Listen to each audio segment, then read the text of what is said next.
this thing on? Because it's getting ready to be on.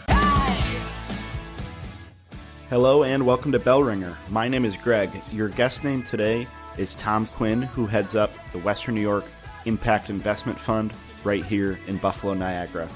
The fund is a for-profit venture investment fund with a philanthropic lean to it. There are social returns and social impact components.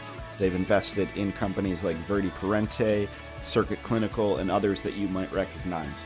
Super interesting conversation and fund. Thanks to Tom for his time and you for yours. Yeah, so the fund is a very unique for-profit investment fund. It is prototypical of a venture fund. However, it's very unique in the sense that we are co-equal around our mission to have a meaningful, sustainable social impact, specifically in the 8 counties of Western New York, so the greater Buffalo, Niagara region, but also kind of our not so well-developed rural areas that could use some help economically and otherwise.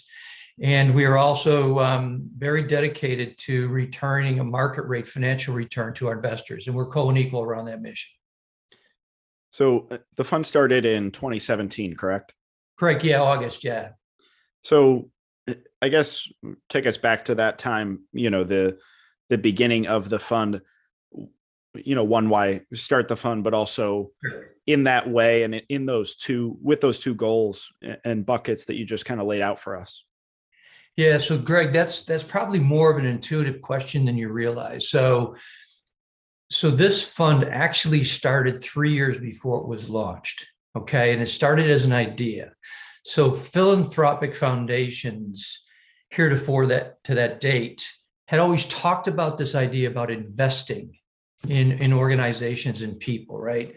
In a way that could be profitable and yet still meet the mission of philanthropic foundations. And so it had been talked about for quite some time, candidly. And so the Heron Foundation, run by Clara Miller at the time, approached Clotilde Dedecker at the Community Foundation for Greater Buffalo. And Clara said to Clotilde, would you be interested to look into this, to examine this, to do some research? And of course, Clotilde, and typical of being from Buffalo, was like, of course you would, yeah.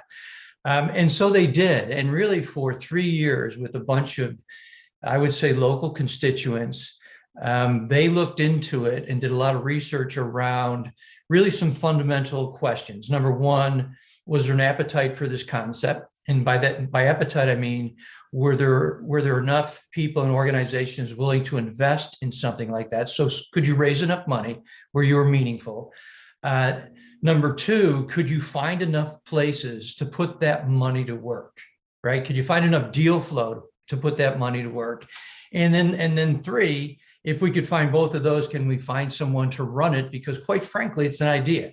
It's a concept that we get calls from around the country on a fairly consistent basis, like, what do you do? How do you do it? How do you figure it out?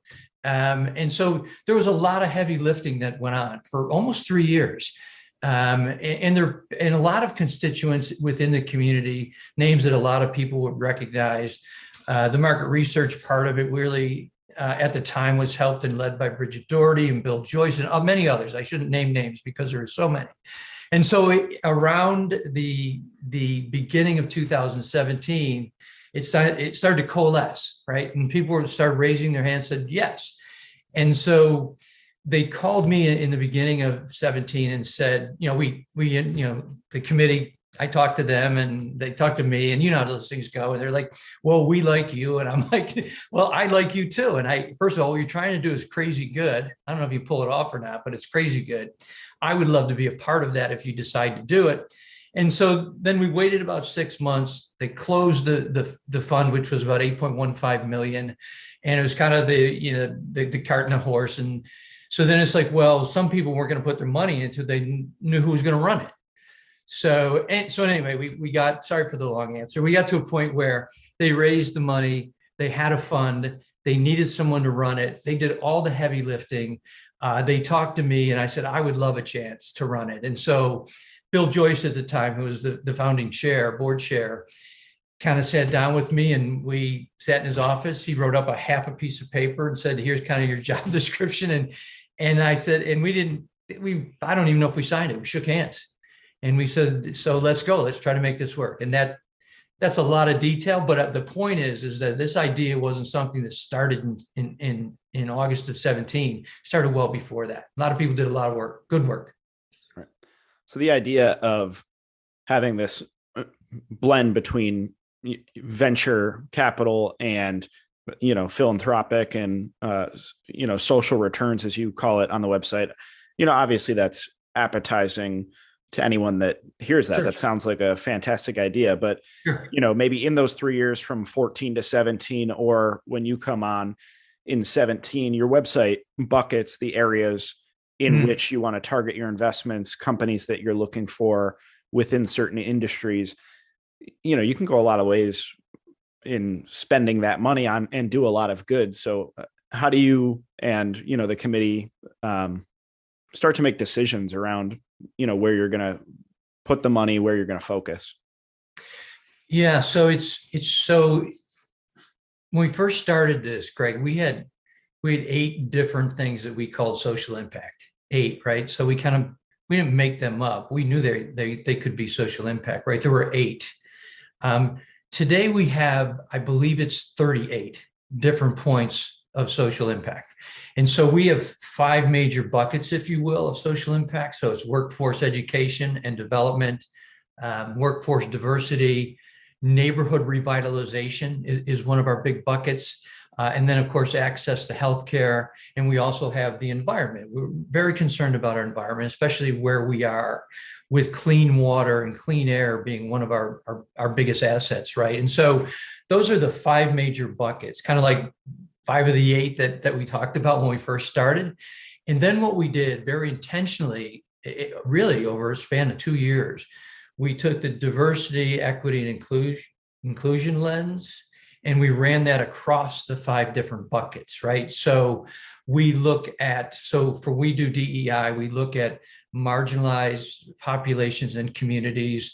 We look at female-led businesses, minority-led businesses. We will take a look at companies that we invest in. We look at their boards and see what kind of diversity they have.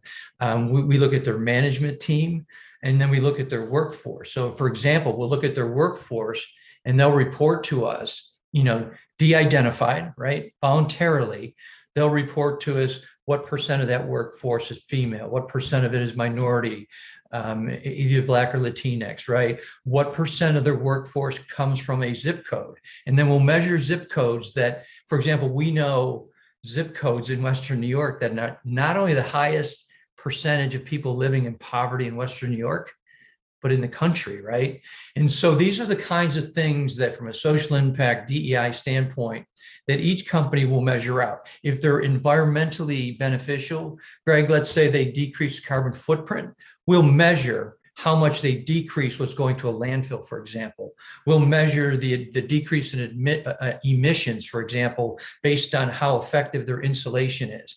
And so we have a broad DEI matrix that we measure. From an industry standpoint, quite frankly, we're agnostic.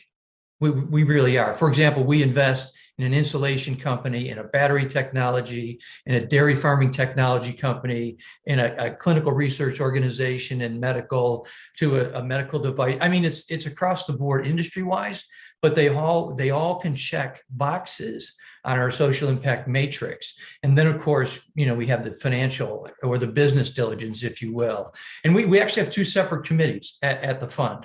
There is a committee that does the social impact diligence, and there's a separate committee that does the financial business diligence. And they separately go into those streams, once they come really through me and my team, into those committees, and then the reports come out of those committees back to me and my team, and we decide whether we take it to the board or not.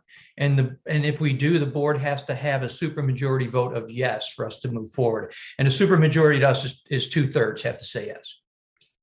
So you started to hint there in that answer at the makeup of your portfolio. I was looking at the website today to prepare for the interview, and it's some of the companies you see most often in the news with their successful growth between, Circuit Clinical, within clinical trials, and Verde Parente, you mentioned clean water and clean air, reducing carbon footprint. That's something we've been talking a lot about at Invest Buffalo Niagara and Be in Buffalo, and thinking about, ways to obviously attract more clean energy companies, but also promote the natural assets that we have. So I guess tell folks a little bit more just about the portfolio investments that you've made. I think it's 10 or maybe more companies recently. So just take us through a little bit of that for folks. Yeah, and if you don't mind, Greg, I might give some specific examples because I think it adds some color, if you will, to what kind of investments we're making, what we think that means to the community. And to just go back, we've invested in 8 companies, but we've made 14 investments. So we intentionally, when we invest as a fund, we will keep what we call dry powder back. So if one of our investments are making good progress, or even we think they could make good progress, but actually get into a jam, we want to be able to invest. For example, Verde Parente, we were one of the first investors in Series A. And then we invested again in Series B. And then we just invested in the $95 million round. Now, we're not a big investor in that round because we're not a big fund, but we'll stick with our investments if they're performing in a manner and they need more capital, because we are one of the few capital providers past the seed stage that is actually a local capital provider. And so we fill that gap between seed, if you will, and then big time institutional investors. So I want to make sure I answer your question. So let me give you a couple examples.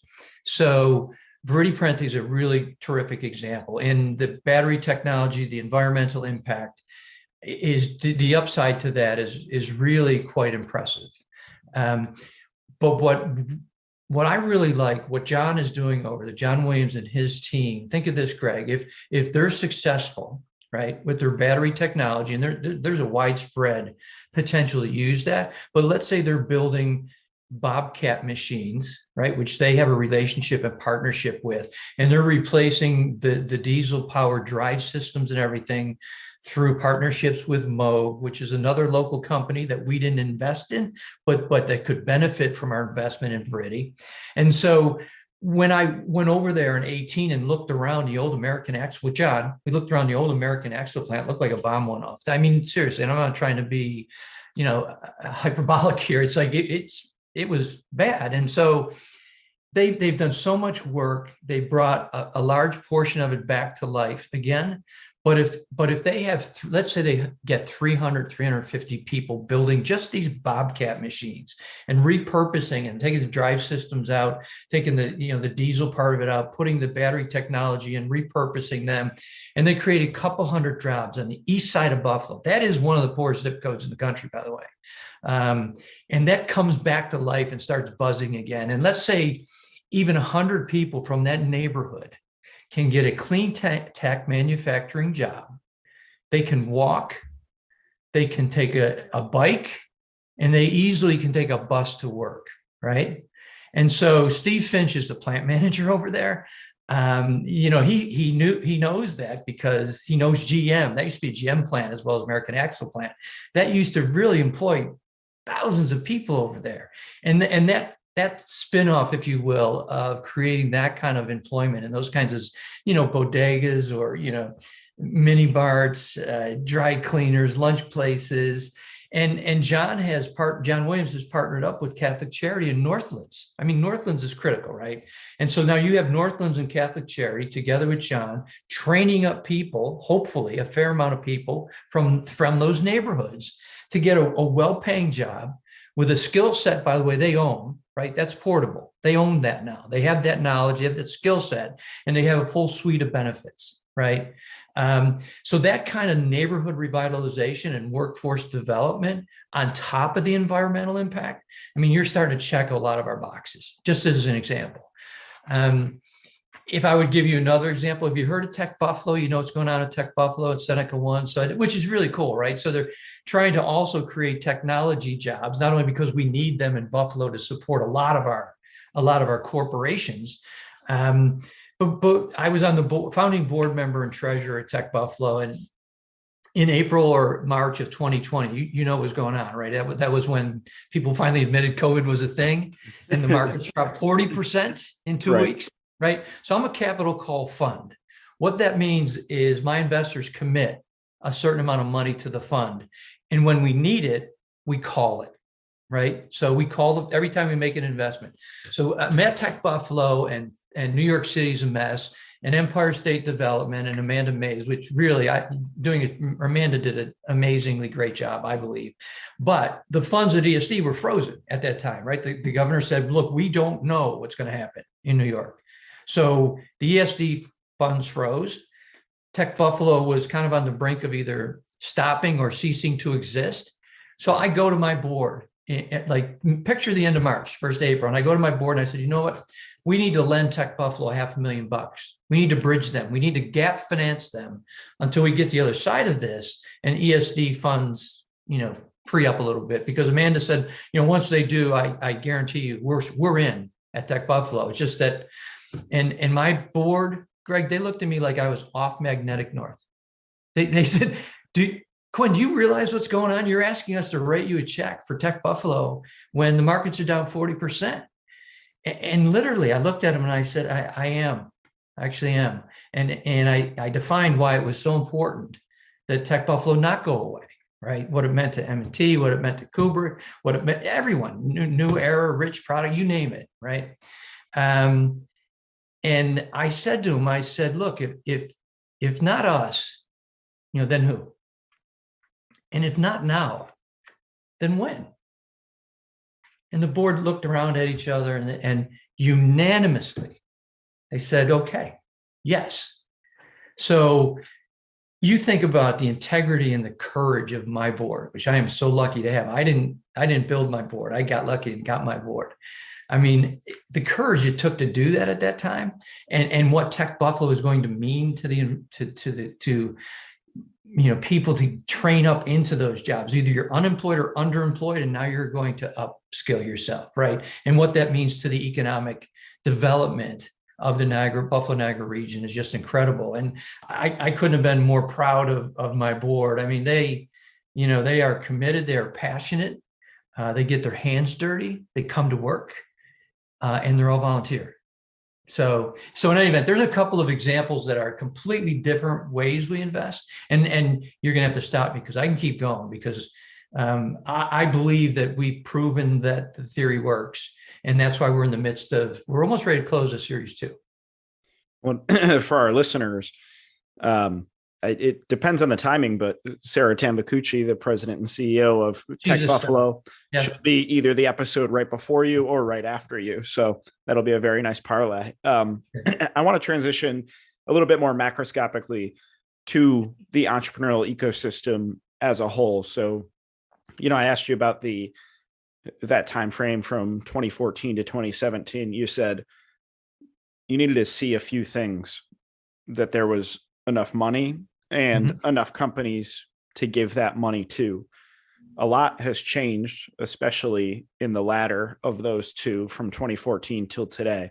So, and honestly, from 2017 till today, from when you've started the growth of the entrepreneurial ecosystem. So, from your vantage point, what's been the reason for that growth? I mean, there's a lot more companies today that can get those funds from you. There's just this innovative spirit and more companies starting, more money to go around. So I guess I'm just interested from your vantage point, in this role from 17 to today, and even the development of the program from 14 to today, what do you think's changed? So there's been quite a bit, and it's been a matter, in my opinion, Greg, it's been a matter of public and private money coming together. And again, this is in my opinion. So I left. I'm a Buffalo guy, right? Born and raised here. We're a family of 5 boys. And I left here for about 7 years on a corporate development thing. And think about when it was really kind of not so great around here. And that was in like 1990, 1992, et cetera. And I got on the corporate development track, and I was going to be a big shot at a big company and make a lot of money.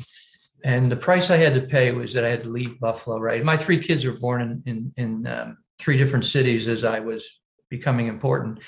And then a couple of things happened to me personally.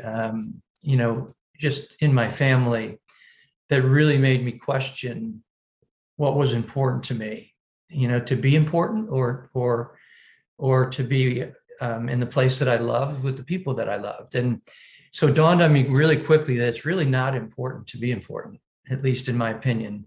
And so after being terribly homesick, we just moved home, right, in 92 and said, I'll figure this out. I'll figure out how to make a living. But so that's the first part of your answer is that's the kind of the cornerstone of Buffalo and the kind of people we are. That has never really changed. What I believe has changed, Greg, is that whether we like it or not, over time and historically, Buffalo's been a fairly insular place, right? A fair amount of silos. And so what I've seen change, and we haven't eliminated that entirely, but what I've seen change is that thinking, right? So for example, the fund, whoever we invest in and whatever good we do, we don't care who gets credit. My board doesn't, they really don't care. They care about Buffalo. They care about Western New York. And I think that mentality has blossomed, right? And so I think in addition to that, and just the kind of people we are, and you add into that really an infusion of public money, a great deal of public money, that now private money, meaning funds like ourselves and others, have kind of piled in behind that. And I think that combination and synergy of that has been a big factor to create opportunities. And then if you want to be successful, you've got to start. So you've got to start. And it's kind of like when, me and my brothers would hang around, not do anything. My dad used to say, my mom used to say, just go do something, right? Just do something. And so that took hold, right? So whether it was John Gavigan or Alex Gress over and Colleen at 43 North, Marnie at Launch, Christina Orsi at UB, Matt Enstis at the BNMC, and Tom Beecher and Bill Joyce getting that start. It's kind of like all of a sudden we realized that if you get together and you kind of knock down some of these silos, there is so much we can accomplish. And then what you do is you get these small victories, and victories beget victories. And victories beget employment. They beget money coming in, and your economics underpinnings, if you will, begin to grow. And then people who moved away, like I did, like I moved back and it was still not a great place to be. I just had to figure it out. But now you have expats who always never really wanted to leave here, saying, you know what, I can go back there now. I can go back to the place I love. And people say, that's the place I call home. Well, no, that's not the place we call home. That is the place that is home. And so I think that it takes on, it's a bit of a vortex in a positive way, right? That creates energy. And that energy tries to spread out from the pebble that you throw in and the ripples. It doesn't have to be big, right? You just have to get started. And in our case, our fund is funded by philanthropic organizations. We have corporate money, and we have individuals and family money. And what is it all that's in common? It's the passion about making this a great place to live. And so a bit of that, I'm sorry, Greg, if a little bit of that's corny, because I think there are real measurable underpinnings we can point to, like money, like commitment, like people, right? But that creates an environment around here that make people want to come back here or just come here. So to me, that's what I see. And every time, look, we're not a big fund. We typically get in early. We like to get them past kind of the seed launch phase. It's after that where we play, because that's where the gap is. And so I think that that's coming together, and it's observable, it's measurable, it's tangible, and it's real. And it's from that you just grow. And that's what's going on. And I think that's why it's changed. I mean, it's a beautiful place to live. I don't care what anyone says about our snow. This is a gorgeous, I've lived other places. Our change of seasons and our spring and our summers. I mean, this is just a good, and the beauty of the place is just crazy. So anyway, you asked me a question that I'm passionate about. So I'm sorry, I kind of went off on my soapbox there. No, beautiful answer. That's what we're doing here. So I appreciate it. There's an article last week, I think it was last week, that came out. Buffalo startups in 2021 raised 560 or over $560 million in capital in the year. That was, I believe, more than double than Buffalo startups had ever done in a single year before. I think in 2019, it was like 230 million or something. You talked about how you've lived elsewhere and have since come back. How do you think, as someone that's lived outside of the region, how do you think our perception has changed across the country when you see stats like that come through? It's night and day. So just for context, Greg, when I say I lived away, I started after I did the corporate thing, I actually went into the entrepreneur startup part of my life. And I have started and exited 5 companies. And some of the exits have been pretty good and some have been, just okay, right? I haven't gotten hurt in any of them, knock on wood. But let me tell you where they were. They were in San Francisco, they were in Seattle, Chicago, New York, and Boston, right? And here I am living in the South Towns, right? And my offices are in all these cities because this just wasn't the right place to start a business at the time, right? And so we, whatever, we're getting Silicon Valley money, Seattle money, Boston money. And I was creating jobs in those regions instead of here in my hometown. And so, so I think, like, when I would tell people, like, I'm from Buffalo, and they're like, "Oh, good thing you got out." And I'm like, no, I live there. And they're like, "Oh." And I'm like, "No, hold on a sec." Because we all got our chips on our shoulders, right? When people say that to us. And so I kind of lay into them about it. Have you been there? And of course they say no. And I'm like, "I'll tell you what, I'll take you there." Right. This is as it's getting better. I said, I'll take you there. So that's the perception going back 20 some years ago. Now it's totally different, right? Because you had things saying Buffalo, from an environmental standpoint, is probably going to be one of the best places to live in the next 20 years, right? We don't have our forest fires, we don't have our floods, we don't have our tornadoes, we don't have our hurricanes, we don't have our avalanches. We might get a little snow, that's about it, right? So that, combined with the business atmosphere, on the number of companies that are blossoming here, that we're launching into national or international companies, right? So my thing is, as an impact fund, like Verity Parente, Circuit Clinic, they're going to be national and international companies. But what Buffalo can say is, it started here. The genesis was here, right? Like at Circuit, we're trying to put this patient engagement council together where clinical trials will become a care option for communities that have been forgotten, overlooked, right?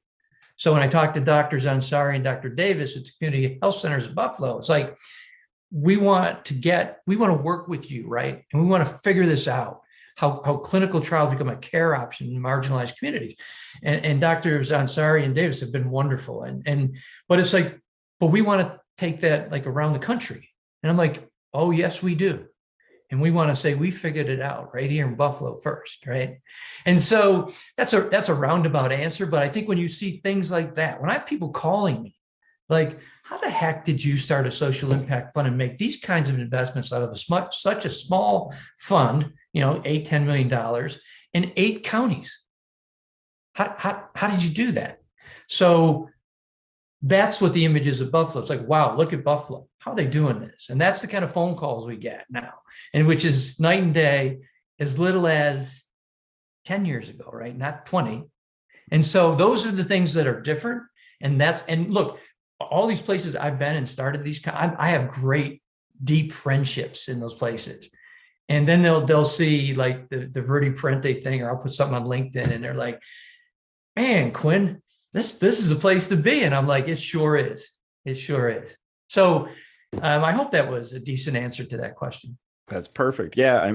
I mean, that perception changes thanks to, your work and so many other people's work. So really grateful for everything you do for the region and your time today on the podcast. Before I let you go, we always end on a couple hard-hitting, fun blizzard round questions. So if you were a flavor of ice cream, what would you be? Rainbow sherbet. All right. What's a book or TV show that you'd recommend? Okay, I'm gonna pick books, although I do watch Blacklist, and I do watch This Is Us because it's the only TV show I've ever watched that could make me cry. But I'm going to say books, and I'm going to give you two because I'm typically reading two. One for kind of business self-improvement, and the other for pure enjoyment. So the book I would say would be The Man from Moscow. I don't know if you've heard of it, but if you haven't, you should read it. One of my favorite books, and the other is an old-fashioned one called Coaching for Improved Work Performance by Ferd Fourniers. It's an ancient book, but it is so fundamentally sound about improving performance in the workplace without being obnoxious. And actually, I find that the learnings from that actually spill over to your own personal life too. So that's what I would say for books. Yeah. Awesome. Fantastic answer. How about, which do you prefer, text or phone call? Text. Hiking or skiing? A cross-country snow skiing. How about Bills or Sabres? Oh, damn. I love them both. But you want me to pick one? I played hockey too, so I'm going to say Bills. No offense to the Sabres, man. No offense whatsoever. That's pretty much everybody's toughest question. Right. I mean, and then the last one, most important question: chicken wings, drumstick or flat? Drumstick. Great choice. I agree with you on that. Thank you very much for your time today. Really appreciate it. Oh, no, it's been a pleasure. You're welcome. I'm glad you asked me.